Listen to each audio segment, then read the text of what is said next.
నమస్తే, నేను ప్రశాంత్. గుడివాడలో మట్టి బకాసురుడు ఇంతకు ఏం జరిగింది, ఎలా ఉంది మరి అక్కడ ప్రస్తుతం? సో దీని గురించి అయితే మాట్లాడేందుకు ప్రస్తుతం మనతో పాటు సీనియర్ జర్నలిస్ట్ దుర్గా వడ్లమణి గారు ఉన్నారు. నమస్తే అండి. నమస్తే మా మేడం, గుడివాడలో ఇప్పుడు ప్రస్తుతం భూములు కానివ్వండి, చెరువులు కానివ్వండి, సో అక్కడ పరిస్థితి ఎలా ఉంది? ఈ మట్టి బకాసురుడు ఏంటి సంగతి? మీకు ఇంకా అర్థం కాలేదా? మట్టి బకాసురుడు ఎవరు? మీ గుట్కా మనిషి ఉన్నారు కదా, ఆయనే బూతుల మనిషి. ఇంకా చాలా బూతులే అంటారు. ఇంకా అంత గొప్ప మనిషి చేసిన పని ఇదంతా కూడా నిర్వాకం అనాలమ్మ, పని కాదు. 200 కోట్లు సంపాదించుకున్నాడయ్యా, 1, 2 కాదు. అంటే మంచిగా సెట్ చేశాడు జగన్మోహన్ రెడ్డి. తనతో ఉన్న వాళ్ళందరూ మీరు గమనించండి, ఎవడు కూడా 1 కోటి 2 కోట్లు 10 కోట్ల లోపు ఎవడు చేయట్లా, 100 కోట్ల దందాలే. అంటే అంత కోటీశ్వర్లు అనమాట. అంటే వాళ్ళతో కోట్లలోనే మనం మాట్లాడాలి, మామూలు మాటలు పనికిరాదు. లక్షలు వేలు ఇవంతా పనికిరావు మనకి. చెరువులు, గుంటలు, ఇంకా అసలు పొలాలు ఎక్కడ పడితే అక్కడ. ఈవెన్ మరి రియల్ ఎస్టేట్ వెంచర్లో కూడా తవ్వేశాడేమో మనకు తెలియదు. గుట్టలు అసలు చెప్పద్దు. గుట్టలు ఇప్పుడు అన్నీ కూడా ఇట్లా పాపం వాళ్ళు రిషికొండ ఎట్లా చేసేసారు, రిషికొండలాగా అనమాట. అంటే రిషికొండకి ఇంకా కొంచెం ఆకారం మిగిల్చారు జనాలు కొడతారని. ఇక్కడ మీకు ఆకారాలు ఏమి లేవు, వికారాలే అని. అంటే ఏపీలో చాలా గుట్టలు అడ్డొస్తున్నాయని చెప్పేసి అదే పాపం గుట్టలు గుట్టలుగా కొట్టేసి మీరు గుట్టలు గుట్టలుగా మీరు డబ్బులు పోగు చేసేసుకున్నారు. అవునా? అక్కడ గుట్టలు మాసిపోయాయి, ఇక్కడ గుట్టలు డబ్బులు గుట్టలు పెరిగిపోయాయి ఒక్కొక్కళ్ళ దగ్గర.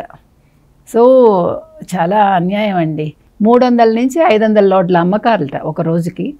100 జేసీబీలు కొన్నాడు ఎవరు? మన కొడాలి నాని గారు.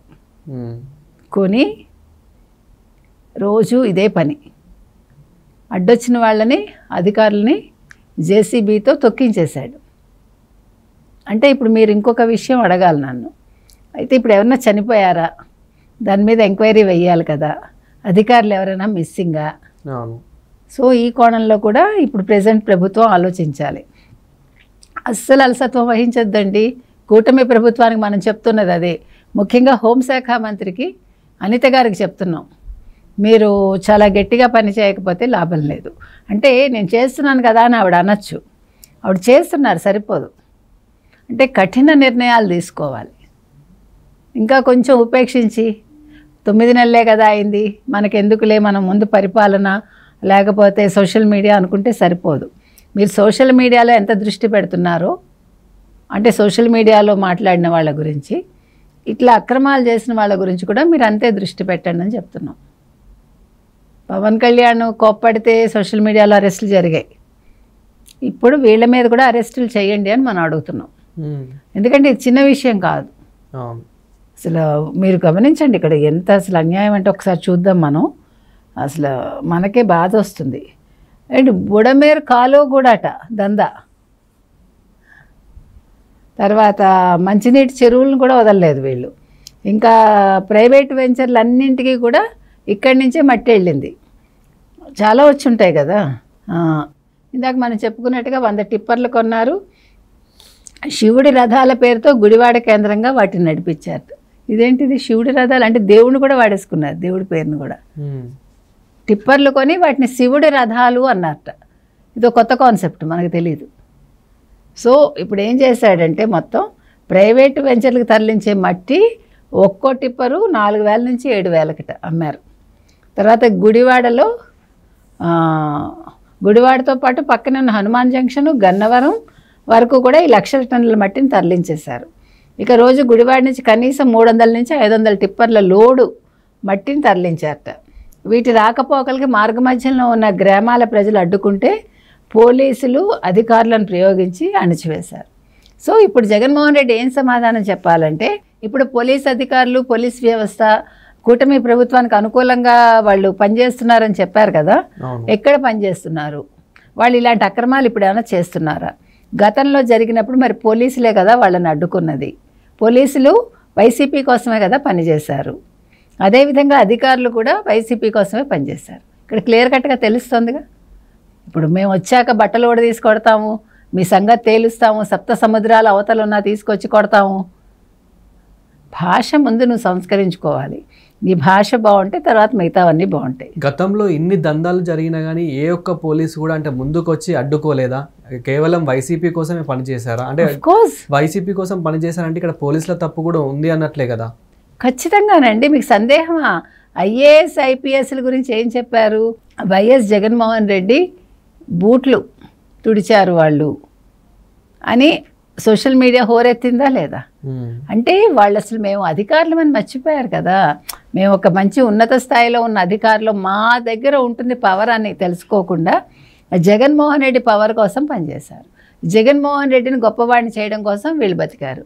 ఈ ఎమ్మెల్యేలందరినీ కూడా చాలా గొప్ప వాళ్ళని చేయటానికి ఇన్ని కోట్లు, 100 కోట్లు దందాలు చేసుకోవడానికి అనుకూలంగా వీళ్ళు పనిచేశారు. అంటే మరి వీళ్ళు కూడా చాలా సంపాదించుకుని ఉండొచ్చు, మనకు తెలియదు. ఇవాళ అధికారులందరూ కూడా ఎవరైతే ఉన్నారో వీళ్ళల్లో పరివర్తన రాకపోతే వాళ్ళకు కూడా నష్టమే. ఇప్పుడు ఒక్కొక్కటి బయటకు వచ్చాయనుకోండి, ఇప్పటికే చాలామంది ఇన్వాల్వ్ అయి ఉన్నారు కదా. ఒక ఆంజనేయులు కావచ్చు, ఒక సునీల్ కుమార్ కావచ్చు, ఇప్పుడు వాళ్ళందరి మీద వేటు పడింది కదా. అంటే ఏమనాలి, ఉన్నత స్థాయిలో ఉన్న వాళ్ళు అలా ఉంటే కింద స్థాయిలో వాళ్ళు ఏం చేస్తారు? మీకు అసలు పోలీస్ అధికారుల వాళ్ళు అసలు వాళ్ళ పవర్ ఎంత ఉంటుందో మీకు చూస్తే అర్థమవుతుంది. ప్రత్యక్షంగా చూడాలి మీరు. వాళ్ళకి చాలా కమాండ్ ఉంటుంది. దాన్ని మంచికి వాడుకుంటే పర్వాలేదు, ఇలా వాడుకుంటే ఇగో జగన్మోహన్ రెడ్డి చేసిన పని అనమాట. అంటే ఫస్ట్ జగన్మోహన్ రెడ్డి అధికారంలోకి రాగానే వ్యవస్థలు అన్నింటినీ తన గుప్పిట్లోకి తెచ్చుకున్నాడు. అర్థమైందా? తెచ్చుకున్నదే కాకుండా శాఖలన్నీ కూడా నిర్వీర్యం చేశాడు. ప్రతి శాఖ నుంచి కూడా డబ్బులు తీసేసుకున్నాడు. ఎక్కడ పంపకాలు జరగలేదు, ఎక్కడ పనులు జరగలేదు. మీరు గమనిస్తే కనుకైతే ఎన్ని పెండింగ్ పనులండి. ఒక్క ఖజానాలో ₹1 ఎప్పుడైనా మనం చూసామా ఈ ప్రభుత్వం వచ్చాక? ఇప్పుడు పైపెచ్చి ఏమంటాడు, ఒక రాయి వేస్తూ ఉంటాడు. ఓ ప్రెస్ మీట్ పెడతాడు, ఓ గుప్పెడు రాళ్ళు అక్కడ పెట్టుకుని, అగో పలానా శాఖలో పని చేయలేదు ఒక రాయి, పలానా శాఖలో డబ్బులు ఇవ్వలేదు ఒక రాయి. మీరంతా కూడా విద్యాశాఖని ఇలా భ్రష్టు పట్టించారు, వీళ్ళేదో అన్నీ బాగు చేసి అక్కడ పెట్టినట్టు.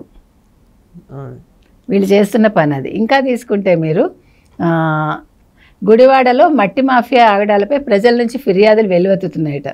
కొందరు అధికారులు అడ్డుకునేందుకు ప్రయత్నించగా వారిపైకి ఈ గ్యాంగ్ ఏకంగా జేసీబీలతోనే దాడులకు దిగిందిట. మోటూరులో అర్ధరాత్రి వేళ అక్రమ తవ్వకాలను గుడివాడ పట్టణ ఆర్ఐ జాస్తి అరవింద్ ఆధ్వర్యంలో వెళ్ళి అడ్డుకున్నారట.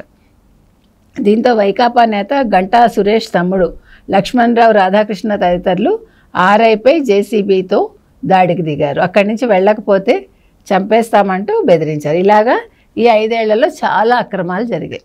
సో ఇదన్నీ కూడా మీకు ఇప్పుడు ఎవరెవరైతే బాధితులు ఉన్నారో వాళ్ళ దగ్గర నుంచి ఫిర్యాదులు వస్తున్నాయి కాబట్టి ఈ ఫిర్యాదులను బేస్ చేసుకుని వీళ్ళందరి మీద కేసులు పెట్టాలండి.